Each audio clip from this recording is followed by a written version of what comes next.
ஒரு அண்ணன் இருக்கிறது ஒரு பெரிய ஸ்பெஷல் தான். அப்பா வந்து கையில தூக்கி வச்சிருந்தாருன்னா அண்ணா தோல்ல தூக்கி வச்சிருப்பாங்கன்னு சொல்லுவாங்க. ஸோ அந்த வகையில் I am very very lucky that இந்த ஃபேமிலி ஸ்டோரி கேட்டேன்.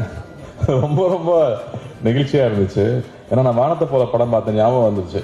அந்த படம் பார்க்கும்போது இப்படி இல்லாம இருப்பாங்க பிரதர்ஸ், என்னங்க ஓவரா இருக்குன்னு நினைச்சேன். உண்மையாவே அந்த அளவுக்கு ஓவரா ஒரு ஃபேமிலிங்கிறது, அதுவும் உண்மை கதை தான் அப்படின்னு தெரியுது. So happy for you guys. இப்போ அங்க அர்ச்சனா பேசும்போது சொன்னாங்க இல்லையா, when you are with cousins வந்து கசின்ஸ்ன்னு தோணாது, பிரதர் சிஸ்டர்ஸ் மாதிரி தான் இருக்கும். எனக்கும் அந்த மாதிரி தான்.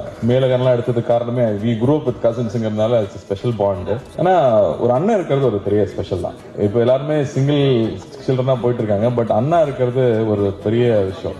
அதான் சொல்லுவாங்க, அப்பா வந்து கையில தூக்கி வச்சிருந்தாருன்னா அண்ணா தோல்ல தூக்கி வச்சிருப்பாங்கன்னு சொல்லுவாங்க. ஸோ அந்த வகையில் I am very very lucky that நிறைய அவங்கள பார்த்து நம்ம கத்துக்குவோம். அவங்க எல்லா விஷயத்திலையும் நம்ம யோசிக்காத இடத்துல அவங்க நமக்காக யோசிச்சு நமக்கான ஒரு விஷயம் பண்ணியிருப்பாங்க. ஸோ அந்த வகையில் I am very very lucky.